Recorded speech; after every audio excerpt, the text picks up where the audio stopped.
Ah, l'Action de grâce. Une période de l'année où les couleurs de l'automne peignent le paysage de teintes vibrantes. Cette fête qui nous rappelle d'être reconnaissants pour toutes les bonnes choses de la vie. C'est un moment pour apprécier la compagnie de nos proches et savourer les fruits de la récolte. Au Canada, on célèbre l'Action de grâce chaque deuxième lundi d'octobre. C'est une tradition qui marque le début de la saison des fêtes. C'est l'occasion de se réunir en famille et entre amis pour un vrai festin d'automne. Les tables sont garnies de plats délicieux et les rires résonnent dans les maisons.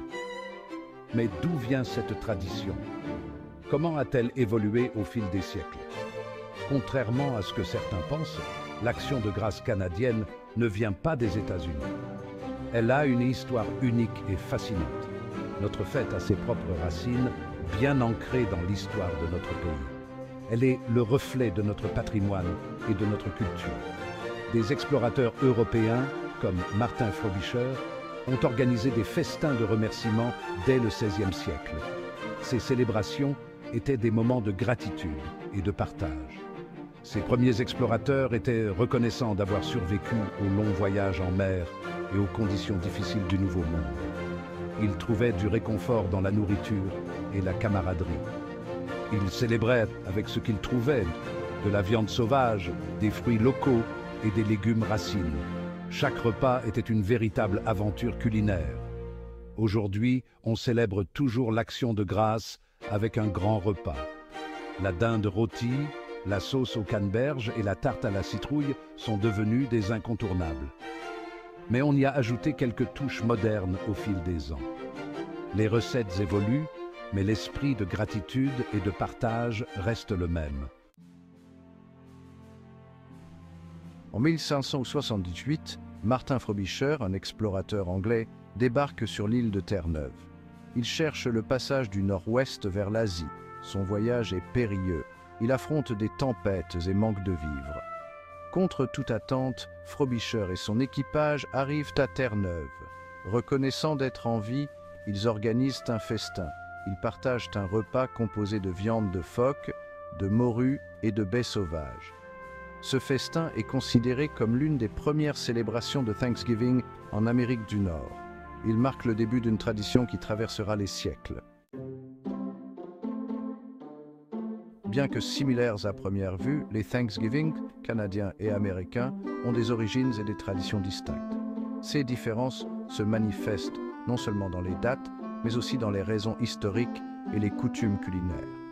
La date, par exemple, diffère de manière significative entre les deux pays. Au Canada, on célèbre le deuxième lundi d'octobre, tandis qu'aux États-Unis, c'est le 4e jeudi de novembre. Cette différence de date influence également la manière dont les festivités sont organisées. La différence de date s'explique par l'histoire et les événements marquants de chaque pays. Le Thanksgiving canadien trouve ses racines dans les explorations et les récoltes des premiers colons français et britanniques. Le Thanksgiving américain, lui, commémore le repas partagé entre les pèlerins et les Amérindiens à Plymouth en 1621, un événement souvent considéré comme le premier Thanksgiving. Au-delà de la date, les traditions culinaires varient aussi considérablement entre les deux pays. La dinde, la farce et la tarte à la citrouille sont des incontournables des deux côtés de la frontière. Mais chaque pays a ses propres touches uniques. Mais au Canada, on ajoute souvent des plats locaux au menu, reflétant la diversité culturelle du pays. Pensez à la tourtière, un pâté à la viande traditionnel du Québec qui est souvent servi lors des célébrations canadiennes. Ou au pudding chômeur, ce dessert québécois si réconfortant qui ajoute une touche sucrée unique à la fête. Ces ajouts régionaux donnent à l'Action de grâce canadienne une saveur unique et distincte, rendant chaque célébration spéciale et mémorable. L'Action de grâce, c'est avant tout un moment pour se régaler et partager des moments précieux avec nos proches. La pièce maîtresse du repas est sans contredit la dinde rôtie, un symbole de cette fête. On la prépare de 1001 façons, farcie, marinée, épicée, ou même avec des herbes aromatiques. Elle est souvent cuite lentement au four pour obtenir une peau dorée et croustillante, un vrai délice pour les yeux et les papilles. À côté de la dinde, on retrouve une montagne de plats d'accompagnement, chacun apportant sa propre saveur unique au festin: purée de pommes de terre onctueuse, sauce brune savoureuse, farce parfumée aux herbes, canneberges acidulées, tout est là pour satisfaire les goûts de chacun. Et bien sûr, des légumes de saison comme les carottes et les haricots verts, ajoutant une touche de fraîcheur et de couleur à la table. Et n'oublions pas les desserts, ils sont la touche finale parfaite pour clore ce repas festif. L'Action de grâce est l'occasion de se sucrer le bec avec des tartes à la citrouille, un classique indémodable, aux pommes ou aux pacanes, chacune apportant une saveur unique et réconfortante. Sans oublier le pudding chômeur, un dessert québécois classique à base de sirop d'érable, qui ajoute une touche locale et sucrée à ce festin déjà somptueux. La dinde est l'invité d'honneur de l'Action de grâce. Rôtie à la perfection, elle trône au centre de la table, symbole de l'abondance et de la générosité de la récolte.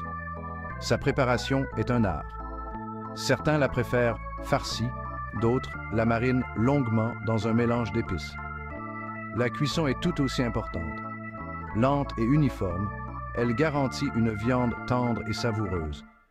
Le parfum de la dinde qui rôtit embaume la maison et ouvre l'appétit. C'est le signal que le festin est prêt et que la fête peut commencer. L'Action de grâce, c'est bien plus qu'un simple repas. C'est l'occasion de passer du temps en famille et entre amis, de créer des souvenirs précieux. Après le festin, on sort les jeux de société, on raconte des histoires, on regarde des films.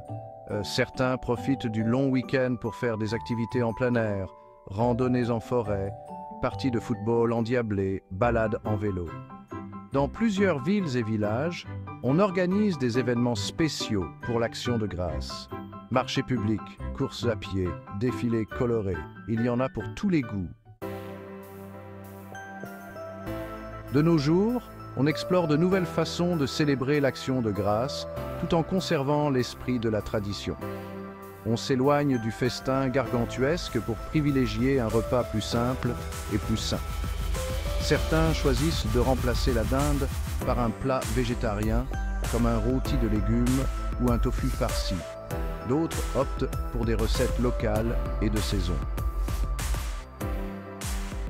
L'Action de grâce, c'est aussi l'occasion de redonner à la communauté.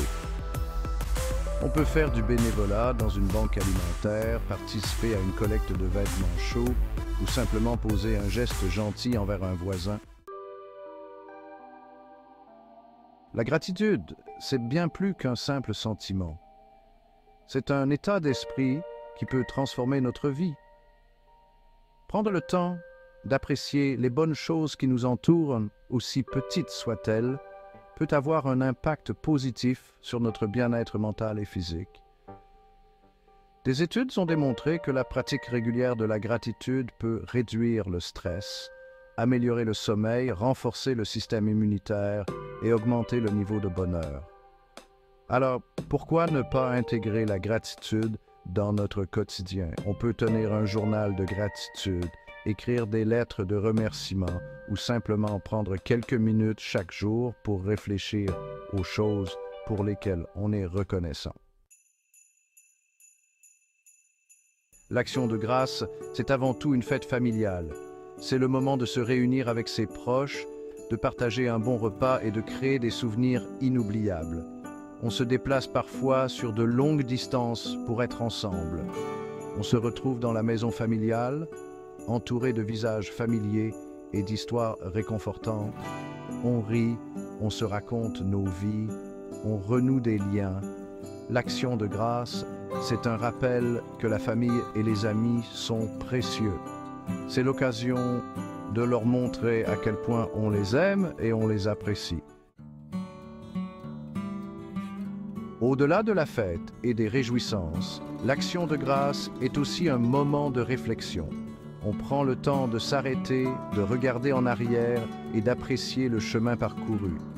On pense à ceux qui ont moins de chance que nous, à ceux qui souffrent ou qui sont seuls. On réalise la chance qu'on a d'avoir un toit au-dessus de nos têtes, de la nourriture dans notre assiette et des êtres chers à nos côtés. L'action de grâce nous rappelle que nous faisons tous partie d'une même communauté. C'est l'occasion de célébrer notre diversité, de promouvoir l'inclusion et de bâtir un monde plus juste et plus solidaire. L'Action de grâce est une fête riche en histoire et en tradition. C'est un moment privilégié pour se rassembler, exprimer sa gratitude et célébrer la vie. Que l'on choisisse de célébrer de façon traditionnelle ou moderne, l'important est de conserver l'esprit de la fête, la gratitude, le partage et l'amour.